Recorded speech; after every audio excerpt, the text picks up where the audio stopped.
morning and welcome to the Business Owner Strategy Forum. It's great to be able to host this once again for everybody. Obviously, we started this forum many weeks ago when we went into COVID, and for our Victorian friends, probably feels like it's still a lot stronger than it's ever been before in terms of having to deal with the complexity of that right now.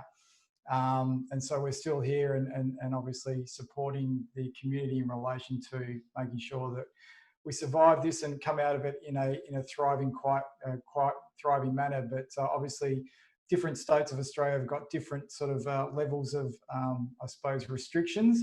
And regardless of where you're at the moment, obviously these forums are in place to help us sort of gain information and knowledge and actually help us, really run thriving great businesses. And that's fundamentally why we put this forum together. So as you know, my name is Matt Murphy. I'm the Managing Director of Prime Academy Business Advisory. And we've been running these because we wanted to, get as much information out there as we possibly can to help, our business owners and businesses become, achieve their dreams and aspirations. So, obviously the purpose of the forum is all about, connecting, sharing, supporting, strategizing and implementing in business. And so typically I've selected speakers over the last sort of 16, 17 sessions where, we're going to add value to and probably solve some issues or questions that you might have in business. So these have sort of been some of the topics that we've covered over the last, 17 sessions or so, and which has been pretty amazing, and I've been pretty pleased with obviously some of the great information and great speakers that we've had.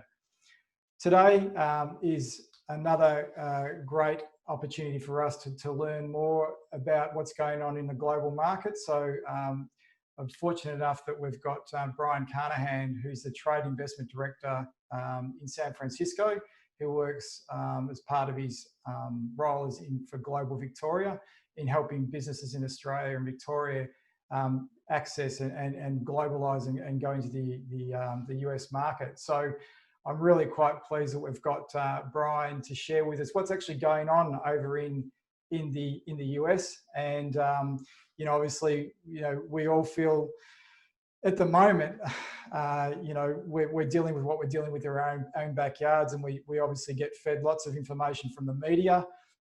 We obviously don't know how much of that's real and not real, and clearly America is a massive media-rich environment where we get to see lots of things coming out of it, but not 100% certain as to what's actually going on. So it'll be a great insight today, Brian, in terms of you giving us an understanding of what's actually happening in the market over there, and we'll obviously ask you a number of questions.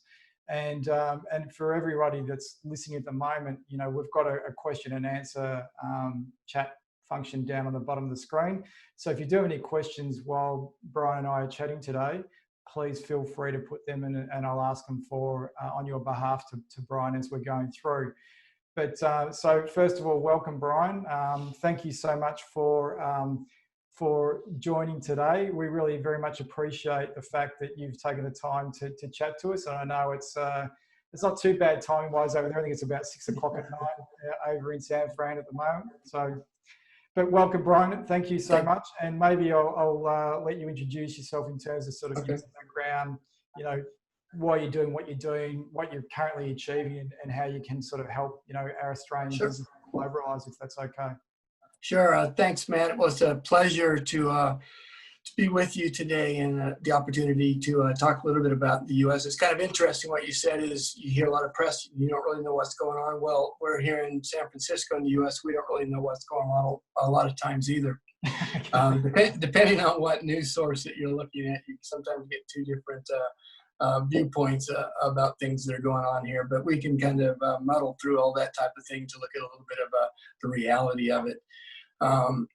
Just a little bit about myself. I started dealing with Australian companies back about the year 2000. I worked for an ag tech startup, and I was selling our product in the US, but then all over the world. And my largest export market was actually into Australia. So I got to deal with a lot of Australian distributors and companies at that particular time, started to get an understanding about the different perspectives and things that Australian companies were dealing with. that company exited with a sale to Trimble Navigation. And it was at the time that the Australian Trade Commission was expanding the Australian network here in the US because of the free trade agreement. So they hired business people with particular backgrounds like myself to support the free trade agreement. And with an ag background, that's a big component of that particular agreement. So I set up an office in Phoenix, Arizona for the Australian Trade Commission, dealt with nationwide agricultural issues, but then from a regional standpoint, water irrigation issues. Then they moved me to Central California, where I set up another office for them, mainly to leverage the large agricultural industry here in California with all the things that were going on at that particular time. But I had a chance to move back to San Francisco with the Victorian government, and that was in 2007. So I've been working with Victoria companies now for 13 years, but overall over 15 years, actually over 20 years working with Australian companies in different aspects. So I've had a chance to work with companies in all industries. With my current position, I'm working across all industries. Some of the largest industries that we deal with now are pharmaceuticals, biotech, medtech, aerospace and defense. We do mining and services down in Latin America. So it's very much a generalist these days. Still dabble a little bit in ag tech, but mainly it's working with tech companies that are coming into Silicon Valley, wanting to make a presence here. A lot of times they're looking to raise capital, that type of a thing. But there's different aspects, and I'll talk about that maybe a little bit later about the services that we offer. But I have a lot of experience working with Australian companies and helping to get them into market. So I appreciate, Matt, you let me share some of those experiences and some of the things that I see here that make companies successful. That's great, and it's great background, and obviously, wonderful and rich experience that you've got in regards to obviously being a US resident, but dealing closely with Australian companies gives us great insight as to exactly what's required from an Australian sort of lens to then be able to globalise and go into the US market and how we do that successfully. So obviously you've got a rich experience in regards to that. So I appreciate that sort of insight. I suppose I'd like to ask you a number of questions today, if that's okay, just in terms of getting a sense of that sort of, to help us understand more about what's actually happening. And probably, the starting point would be, what's currently happening in the US at the moment. We hear a lot of media. We hear a lot of media about the economic situation. We hear lots of numbers coming out around unemployment, and we're hearing lots of stuff at the moment. Maybe love to get sort of, high level from your angle, exactly what is actually going on there as a person on the ground that also has a relevance to Australia. Right. Well, it's a very dynamic situation right now.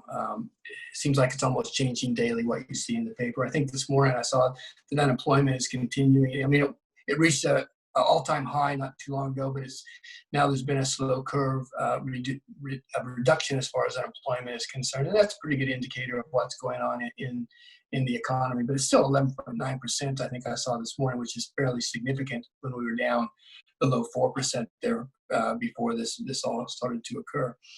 The other indicators, you look at the stock market, and after a great big dive when this first started, it's had its ups and downs, but it's moved not to previous COVID situation, but it's starting to approach that situation. But there's still ups and downs, and who knows what the drivers are behind that particular aspect. So you kind of look at those types of things. There's a certain uncertainty out there about where it's going to go and what's going to happen. Very similar to 2008 when we went to the global financial crisis. There was a lot of uncertainty at that time also, and people didn't know what the direction was going to be. But what I think and what I see from business and reading online, everybody's confident that the U.S. economy is very resilient, and regardless of the politics that people talk about and seem like to be drivers, the drivers are the entrepreneurs, the companies that are driving and doing new things, and they're very resilient.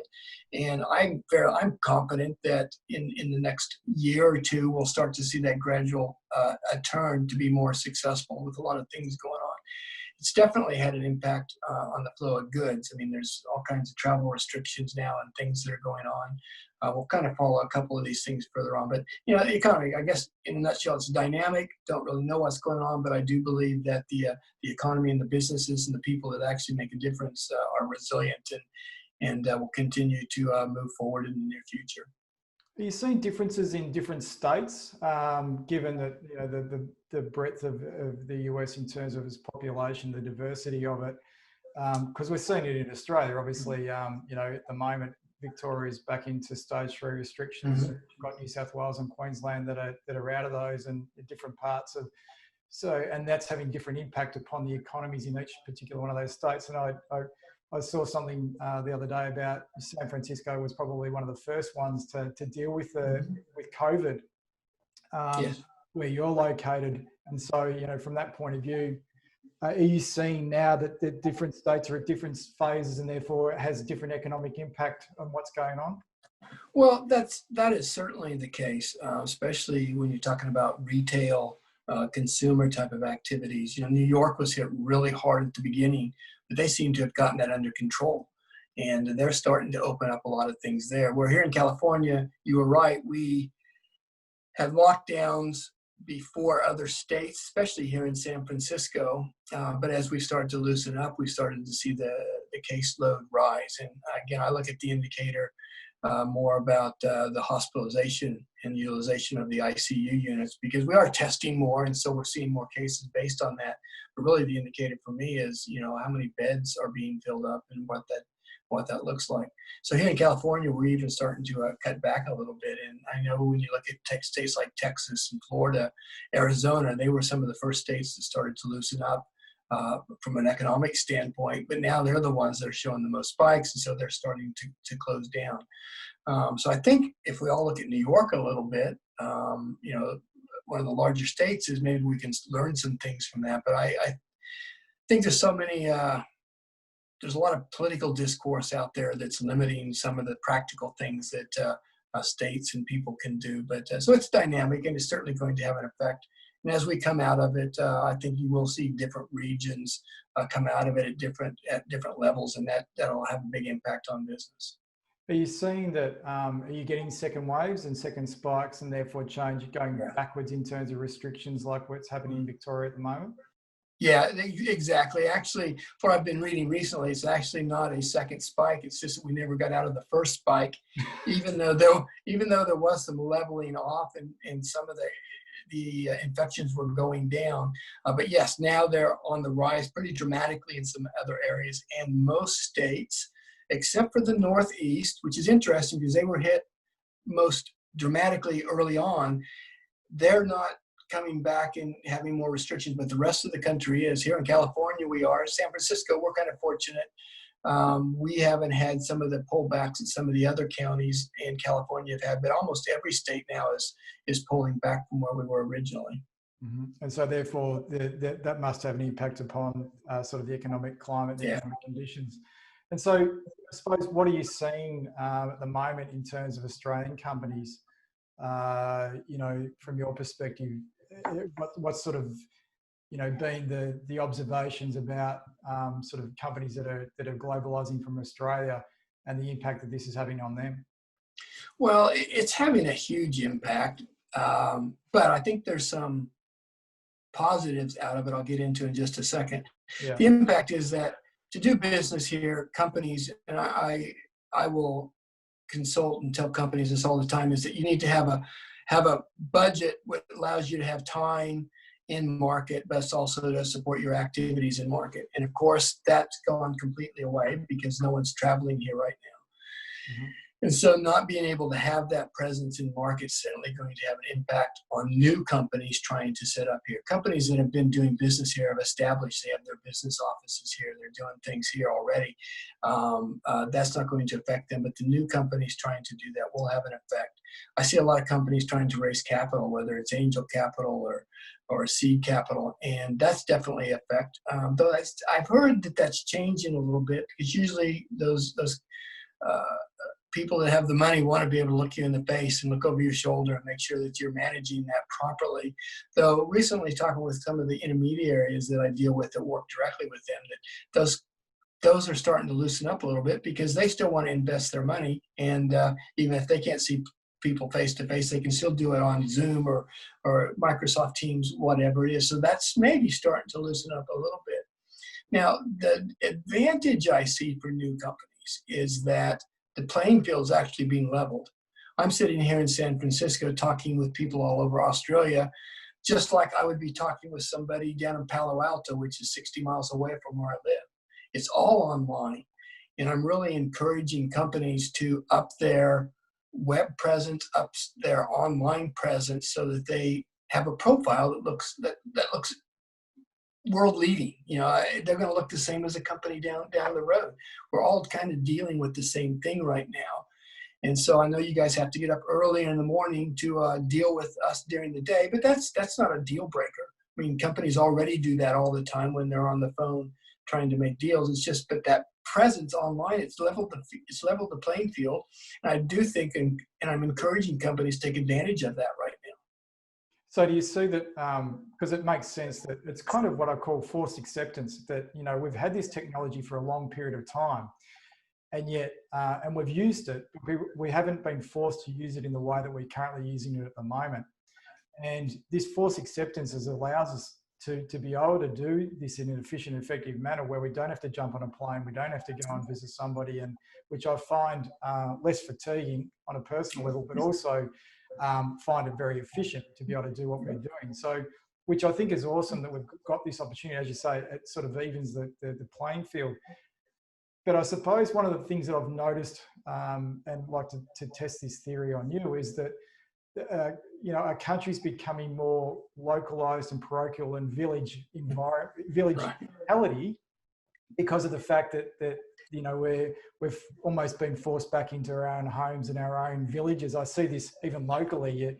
The shops up the road are thriving, so to speak, but the city's dead, sort of type thing. So from a country perspective, is there that sort of parochialism where people are actually going, well, as much as I could buy from Australia, I'm still going to buy US because of the fact that, you know, we're going to support the local country and local community. So I'm seeing different trends and different data. So I just would like your insights into that. Well, I think that is insightful. I haven't looked at it quite that specifically, but yes, I mean, that is the case because we do want to support local businesses.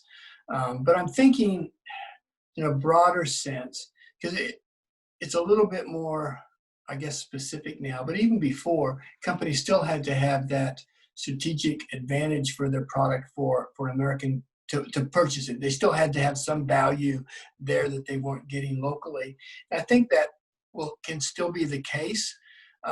It's probably more difficult because I'm just thinking, I go to the wine store, do I buy I will buy an Australian wine because I know Australian wines, but probably your local consumer might say, well, I want to support somebody up in Napa or Sonoma County, I'll pull that off. So there probably is some of that that's going on.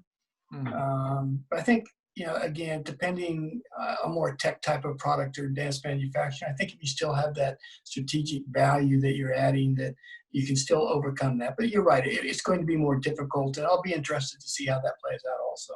Yeah, and I think that this is one of those things that's evolving. Like, you know, what's happening today, as you said, may not necessarily be the flavour of the trend in another month or two. So it's a dynamic, rapid marketplace. It's just, and we're seeing that evolve and change in this country, and it sounds like that's the same situation for you over there. So yeah, no, that's good. So you spoke a little bit about, you know, one of the great opportunities is the fact that it does sort of put a lot of people on an even playing field from a globalisation perspective, and because we have got the tech available to us to really be able to trade internationally and have a presence and a communication internationally. So, you know, what else do you sort of see as the opportunities that, you know, that Australian companies can take advantage of in the marketplace in the US?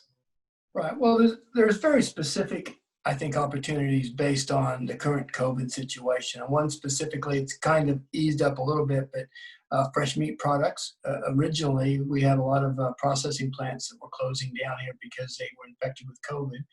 And so we worked with some of our meat processors to fill that gap that they weren't able to fill here. And hopefully that will become an ongoing type of a pipeline, especially with some of the favorable Commonwealth programs, the IFAM program with the shipping, freight, that type of a thing. But there's other, COVID-related stuff. I think clinical trials we're still seeing that's pretty strong. A lot of people are working on different things around COVID that leads to clinical trials and interaction with those types of companies. And we actually have a specialist in Boston that deals specifically in the biopharma industry. So if anybody is dealing with that, they can reach out to me. I can still put you in touch with Nathan. But we're still seeing a lot of opportunity around that with medical devices, that type of a thing. As far as, those are very specific that are caused by COVID. And again, I'll get back to opportunities are going to be created. Education is another area. If everybody's going online for education, we're actually running an education technology mission sometime in the next couple of months, because we saw that as an opportunity to reach out with something that's very critical. We're doing actually a lot of that connection is down with our group out of Santiago in Latin America, because they have probably a bigger education connection with Australia than in Latin America than what we do up here in the U.S. So there's certainly opportunities around that. And then any digital doing business online platforms. We've got a couple companies that have been able to use their technology, which enhances the profile of a product that's being sought online.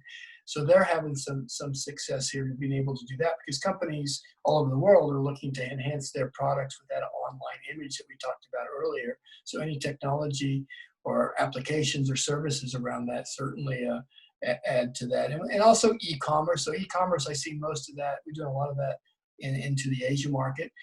Though with Amazon, Amazon's just gone nuts. And so companies can sell on Amazon. Is a good way to get your product into the market. That also creates some pricing issues, but that's a whole other discussion. And so there's some of that e-commerce types of activities. I think that's important also, because if I'm buying something online, I see it from it's made in Sydney or it's made in Melbourne, and this the product I want, I will buy that as long as the shipping and I can get it to me within a couple of weeks. And so those opportunities also. So the logistics is really important in terms of making sure that you're able to securely get your product and services you're looking to achieve. And so how, I suppose a question, and it's probably a bit of a broad question, is that, how is Australia viewed from an American perspective in terms of our products and services that we offer? Are they seen to be, high quality, or are they seen to be sort of professional, or what are the things that people typically think about when they're buying Australian? Well, in a general standpoint, Australian companies are looked on fairly well. The American community, we like Australians. We like to hear the accent, and you may get questions about kangaroos or different foodies, but that's just typical, because that's what an interest is. But it's an opening to talk about other things, and so that's actually a value to open up doors. But most of all, the technology that we deal with mostly, we've had some really good reactions. We've had some really large companies with their technology that have done some really good things. 99 Designs and Ecommerce, you can name a whole bunch of them. And so that's the look that the business has of technology, especially as it's pretty successful. And you go to any big company here, Google or Facebook or Apple, there's a lot of Australians working there, is because they see the technical expertise that's available. And so that goes to all the different types of products. So overall, I think there's a very positive outlook. Australia's seeing more clean and green from a consumer standpoint, so that's actually very positive. The initial response to COVID, that had a really good response when you look at Australia opening up, and I know that's a little bit different in Victoria right at the moment, but that had a very positive outlook for companies, seeing how they deal with those types of things. So overall, it's pretty positive. You do have to put up with some of the Crocodile Dundee things or the kangaroos that, is typical there, but, that's just a cultural type of thing. When you get down to business, I think it's pretty positive. Yeah, well, I think that, the reason I asked the question is that you can leverage off your strengths. So if people are over Yeah. there doing that and they're seen a particular way, and it was funny, just on that particular point around sort of how the world sees us, I was watching a show about Paul Hogan, and they were talking to him about Crocodile Dundee, and they said to him, "Who's more famous, Paul Hogan or Crocodile Dundee?" And he said, Crocodile Dundee, without a doubt, is a lot more famous than what Paul Hogan is in terms of his person. So it's around the world, which just goes to show. And he actually had the most successful advertising campaign in Australia to the international when he used to the shrimp on the Barbie sort of type thing. So it's interesting. We actually are creating this story and narrative because of the way that we do publicize ourselves to the world anyway. So we have to be mindful of that, which is not a bad thing, but as you say, just use it as a leverage tool and an ability to have a conversation more than anything else and a leg in the door. So, but it's good that we're not just seen as that, and that we are seen as, somebody who is a serious player in the world market when it comes to, selling products and services and seen in a lot of regards. So I think leveraging off the green and clean sort of type thing too is obviously important, because and we obviously promote ourselves as in Prime into the US market and help US companies come to Australia and do their first in human clinical trials in the biotech space. So, pharmaceutical companies are attracted to us because of the strong regulatory basis that we have here too, which is another leverage tool that we actually do have. So it's great to get that insight, because the more that we know around how we're viewed, the better we can leverage that in terms of our products and services. Right. I suppose while we're on that particular point, what do you sort of see as the successful way that Australian companies sort of, engage in the marketplace over there, and the opportunities that they leverage upon? What's some of the sort of the observations from your point of view, the do's and don'ts? Well, yeah, every company has a unique path to in market, but there are some things that stand out for the ones that have become successful. And I just want one point to what you were just saying is that there's a lot of Australians in all industries here, and it's a really tight community. And so they have a big voice. And so a lot of people are seeing what they're doing here, and that relates back to the Australian business culture back down under. Mm-hmm. But getting back to my other point, companies, the preparation is the biggest thing, because it's expensive to try to come to the US and do business. And so you have to prepare properly so that you know where you're supposed to go, what niches that you might get into. And also part of that preparation is budgeting properly. Again, I think the time and presence in market is vitally important. So companies that prepare properly can engage properly, and engagement is something that the successful companies do really well. And networking is just vitally important here. Getting people to know who you are. A lot of times, depending on the company, but the company is really a brand. You're trying to build up a brand. A lot of time that's the founder or the face of the company that's here in market. And that's all comes down to networking. So the ones that are successful are networking and using that to get from point A to point B in whatever activity that they're trying to do. And what that's really allowing them to do is understand how to compete. That's one thing that a lot of Australian companies don't understand, is how competitive it is here in the US. If you're a successful business in Australia and you're doing $25 or $50 million, that's a great business. And I wish I had a business like that. But the competition for that market in Australia, even in Southeast Asia, is not like it is in the US. So I hear fairly often that a company will come to US and say, no one has a product here like I do. No one is offering the same type of thing. When they get here, we do a little research, and there's 10 companies in San Francisco that are doing something similar that they have to compete with. And so they're not prepared to compete to be successful. And so the real successful companies understand that, and they position their companies where they're competing with the best here so that they will get their slice of the pie, as opposed to just thinking I'm the best. They actually figure out what they do best, and they promote that so that they can compete on a level that's really good. And one story that, another story I like to tell when I'm doing most of my presentations is the companies successful get away from the whole tall poppy syndrome. We talk about that a lot, is that here the tall poppy system is a big detriment. I've been doing business in the US for a long time, and again, these are all generalities, but American business people embellish. You know, I'm going to tell you that my product's the best product in the world, and if you don't have my product, your company's going to fail. I may say that, even though the value of my product may be somewhere in the middle as far as actual value is concerned. But that's what I'm saying. When an Australian, not typically, but there's that tall poppy syndrome comes into it, and I'll see them go into a presentation, say, oh, my product's pretty good, you know, it does all right, and it can help you out.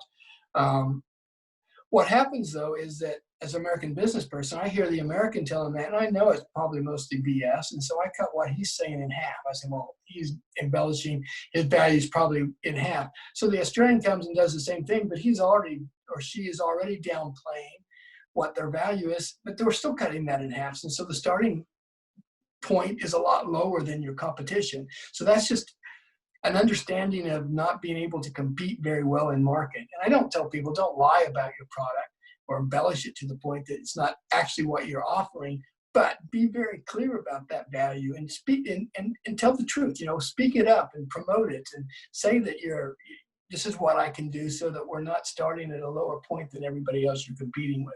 But that's probably the main thing, is that lack of understanding about how competitive it is here. Yeah, look, I think the 2 points that you made there is, you know, research the market. I think Australians sort of, you know, the amount of times that I've seen sort of people think about globalising, they say, well, you know, I'm successful in Australia, and so therefore our population is 1/10 of the population in the US, so therefore I should be able to increase my sales tenfold when I go to the US, for example. But to your point is that as long as you actually can get a competitive advantage in the marketplace, so research is really, really important before you go. And so, you know, tapping into what you said, and also the networks is really, you know, no different to Australia. Networks is important. But then your final point, I think, is really, really valid, is about the tall poppy syndrome. It's something that you know, I love Australia and I love this country and the way that we operate and what we do. But one of the things that does drive me a little bit mad is around the whole tall poppy syndrome that exists in this country, that are looking to knock things down rather than sort of, whereas the US is a different, you know, they like to build things up, so to speak. Yeah. And I think that that's a really good point that you make, that our natural way of sort of promoting things is that laconic sort of, you know, and I don't want to pump myself up, you know, pump my own tires up too much about it. But the reality is, when you go to a different market, you've got to speak a different language, then it's important to be mindful of that. So I think that they're really, really good, valid points to make.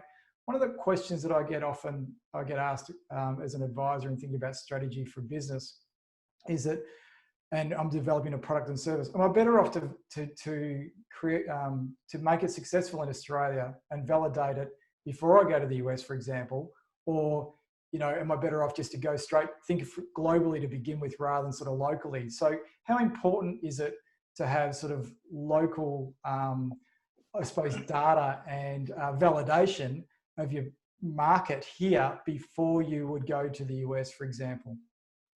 Well, I think there's a couple aspects about that. Typically, I will suggest a company does just that, is they validate it, and they do it in Australia because, one, it's a lot less expensive to do there because it's your home base. You're not traveling, you're not spending time overseas. And then two is, if it is successful, you have a revenue stream that can support you when you do go international. Now, that being said, is a lot of times those things that are valuable in Australia may be different here. So you have to be open to pivoting, because there may be different circumstances that drive the value of your company and the validation of what your company is trying to provide. And so and I've seen it both ways, though. And it's not an end all, but typically I would like to see them validated in Australia and have a revenue stream if possible to support their time here, because it takes some time to do it here. But that validation can change once you get to the US, because circumstances are different. So it's kind of a twofold type of a thing. Now, that being said, a lot of tech companies, though, can't get that validation on the ground in Australia, maybe because the data sets aren't big enough, or they can't get the venture capital, the seed capital that they need. So sometimes I will see them come to the US and develop the product here from a business development standpoint in an effort to raise capital so they can get to that next step. A lot of times that back end, though, they keep in Australia because that's a lot less expensive for the talent that back in Australia to develop something like that. So there's a lot of contingencies around that question, and it just depends on your particular circumstances. But again, my original point was, yes, validate in Australia before you come, but be ready to pivot because things might change. Yeah, and go back to your point before about the fact that the competition might be bigger than what you actually think it is in the market. And, you know, I'm a firm believer of validation, you know, before a big investment too. So just because it helps to de-risk it too from that point, which is really what you're talking about there. So what are some of the things that you're doing to help, you know, Victorian and Australian companies? And obviously you support Victorian companies coming out of Victoria to globalise into the US, but, you know, you do have counterparts in federal governments and also in, you know, jurisdictions of New South Wales and Queensland and other states of Australia. So, you know, just what you're saying probably some of that gets replicated in other. So it's as valid as what I'm saying in New South Wales and Queensland and other states of Australia as what it is in Victoria. But what are you specifically doing to help Victorian companies globalise? Yeah, well, you're right. We have a good relationship with Australia here. Also, Queensland has an office here in San Francisco, as does New South Wales. And I think New South Wales is actually opening up an office in New York. And I think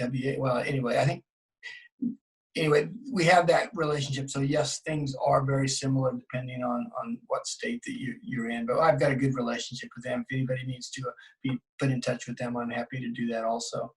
But Victoria, I mean, we're taking a really strong look at the economy right now and what businesses are struggling with. And we're actually looking at all these different types of programs to support business. Now that I'm not at the level in Melbourne to be able to talk about all those and where those might be in particular, but we're very strong about trying to help companies globalize, because especially now as things become more, like you were saying earlier, parochial, companies are more and more looking to go outside of that into international markets. And so we're still looking to put together programs. Like I mentioned earlier, we have an EdTech mission. It's all virtual that will be coming across in a couple of months. We had a bio virtual mission that came across to a bio last month. So we're doing a lot of e-commerce stuff in Southeast Asia. But again, we're trying to look at what do companies need? What are they actually looking for? And how can we support them? And a lot of times it's that interaction in those virtual type of missions. But typically here in the US, what we really offer is on the ground expertise in helping them understand the market here, where they might need to position themselves, how they might need to position themselves, and really trying to connect them with the appropriate associations or organizations or mentors or champions in market that can help them to the next point. Because like I was saying earlier, I'm a generalist now. And so I am not smart enough to be an expert in all these different markets, but my job is to find people that are experts that our companies can talk with in market to help position themselves for success. And that's one thing I talk about a lot, is that we will help position a company for success. The successful ones are the companies that grab that positioning and take it to the next level. Us as government, we can't push the company over that to make them successful. We help put them in a position where they can be successful. And I'll have a conversation with companies, you know, I'll 7 or 8, 9, 10 a week, asking a lot of questions about, you know, what their company is trying to achieve and how they want to achieve that, and then trying to figure out specifically for them in a bespoke type of a situation, where can we position them with our intermediaries, with our contacts for them to be successful, and then those experts can help take them to the next point. And it's a circular type of thing. We'll do that, and then companies will come back around. We'll have another conversation because they're facing different issues at that particular time. But the Victorian government thinks it's very important to have assets in market to be able to support companies in that aspect. It's a good point, because a lot of the time is you just don't know where to start. And so, a good starting point is really to do the research and gather the data. Yep. But it's finding the right source of information, which is also the starting point. So as you said before, you're a generalist, which allows for a connection, which means that, encourage people that are thinking about, going internationally, start with, the Victorian government or your state governments or federal government, to connect with the right people that do this, effectively what, you spent your life doing. And as a starting point, because then you say, okay, you're in this particular industry, here's all the players here, here's the people you need to speak to gather the data, do the research, because then it goes away from that sort of simplistic validation, saying, well, okay, if I'm successful in Australia, then I'll be able to 10 times the size of the country, the size of my revenue, based on going to the US. And so the more research and data we can get, the better decisions we're going to make, and the better, as you said, first point was, the better prepared you can be in going to the market and becoming successful. So, I think that's if we take one of the main things away from the conversation is that would be very important to do so, which is logical, as we know, but we also don't sometimes know or do it, or validate it, or find the right source. So hopefully now we've got, better sources into the marketplace. And obviously that's why the governments in Australia are trying to do this, because we know that it's a good thing to globalise and to export product for the country. So fundamentally why you exist, I suppose, in your position over there. Yeah, it is, to add that in market type of an eye to what they're trying to achieve, so that they are going in the right direction. Because companies coming here, it's an expensive proposition, and if you do it improperly, you have to pull back. It's costing you money. Now that's not uncommon, though. There's a lot of failure that goes on, but the companies persevere and they can succeed. But if we can help reduce that risk a little bit in different areas, that's what we try to achieve. And again, mainly by putting you in contact with experts that can help you understand that. And even the other thing is the regionality of it. I think you mentioned that earlier, is you don't need to focus on the whole U.S. It's too big. I mean, if you just focused on California as a state, you've almost doubled your population base. So you doubled your market right then. So you may want to focus on Texas or Florida or a particular area. And so that's where the types of things that we can discuss with you to help you be successful without getting too caught up in too much busy work trying to do the whole country at the same time. So it's that's another really good point too. I think is around sort of, being more specific and directive and going to specific states rather than the whole country. Because I think when you start to think whole country, it sort of blows your mind apart a bit. So to sort of, and obviously the West Coast to Australia for the Eastern Seaboard is it's a lot more palatable to get over there from a flight perspective, as opposed to getting to the East Coast of the US. So that can help as well in terms of, just distance. Yep, exactly. And also, just from right now, it's going on 7 o'clock here, but if I was in New York, it's going on 10 o'clock. So there's a difference in that time zone situation also. Exactly. But I'm sure our New York office is probably up on the phone doing stuff too. So I'm sure they are. And so, just probably while the remaining couple of minutes we've got, is there sort of other things that from your point of view, that in terms of messaging that you'd like to get across to Australian companies in terms of when they're thinking about exporting or coming and selling into the US?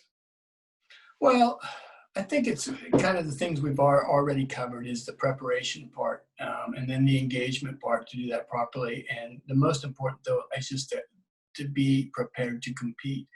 And the preparation kind of is the base for all that other information. Mm-hmm. and so to prepare properly, but then also with an understanding that success in the U.S. isn't going to happen immediately. There have been a few circumstances like that, but most time I see companies still working 2-3 years out before they're making revenues and becoming profitable, and in some cases it's even longer than that. So it's just prepared. It's a time issue also. You know, even though you prepare, it's still going to take time for you to be successful here. But the point is if you are an innovative company and you have a competitive advantage and strong value proposition in IP, regardless of what industry you're in, there's probably a niche here where you can interact and make a difference. It may not be the whole country, but you're looking for that niche, that focus where you can have an impact to start your business. And then once you do that, then it can grow into other niches. But again, you have to have that competitive advantage and the will to compete, and companies are very successful doing those types of things. Which is no different to any business principle, whether you're selling into Australia or selling into the rest of the world. It's the same principle, business principles apply. So it's good to know that, but good that we've sort of unpacked some of those things that separate the ones that are more successful and the other ones in terms of if exporting and or setting up business in the US, as we discussed. So it's been a really good, insightful chat today, Brian, and appreciate the fact that you've taken the time. Great to know that we have people on the ground of your experience over in the US that can actually help us, that we can tap into from a network perspective and tap into your network. So that also gives us comfort too, that that we can do that research with information that we can trust and rely upon, as opposed to some of the sources that may not necessarily be as reliable or as we appreciate that too, because we hear lots of things as you guys hear lots of things about Australia over there and the rest of the world. There's nothing like local knowledge to support that data. So we really appreciate that. So thank you once again for your time today, Brian. I'm sure that everybody's got some value out of that. I certainly have, and looking forward to continuing to have the relationship that we have with you, and also, with the other government liaison people over internationally as well. So once again, thank you for your time. Well, you're welcome. I appreciate the opportunity to share some of the things that I've learned over the years. And bottom line is, I like what I'm doing. I just love what I'm doing because I get to talk with a lot of different companies doing a lot of different things. And I'm actually inspired by some of the entrepreneurs and some of the business people coming across. So I really enjoy that aspect of my job, and I love what we're doing. And I see the importance of Victoria business community, but also all the different state governments and federal government supporting businesses out there with so many different types of programs out there. So make sure you utilize them and make the calls to your local offices, or if you're coming to San Francisco or interested, you can give me a call. But to utilize those programs, that's why they're there. Yeah, exactly right. And we obviously have we do a lot of export market development grants. So there's lots of grant funding for either Victorian government or federal government, or other states that are looking to globalise. So please tap into those. Ring us and talk to us about that, because we've got expertise in those particular things as well. One of our mutual colleagues, Mark Bowes, actually posed a question for you. Okay. Brian, basically just asking, has the coffee got any better? Well, Mark, next time you visit me here, Blue Bottle, a good Melbourne coffee company, has set up a lot of different coffee facilities around San Francisco. I get emails from them daily with specials, so hopefully they're surviving. People downtown not being able to stop by from one of their favorite coffees. But if I take you to Blue Bottle around the corner from our office, I'm sure that we'll run into 6 or 7 other Australians in the community having a cup of coffee there. So yes, Mark, come on by. I can promise you a good cup of coffee. It's good. That is an export opportunity for Australians. We've certainly, when I was in New York, the amount of Australian, coffee shops that are popping up there to service our needs, expats, but also educate the American market on what good coffee tastes like is also a good thing to do. That's exactly right. I've learned that over the years, so that's fantastic. Excellent. All right, Brian, thanks very much for your time, and we look forward to staying in contact. All right, thank you. Nice talking with you.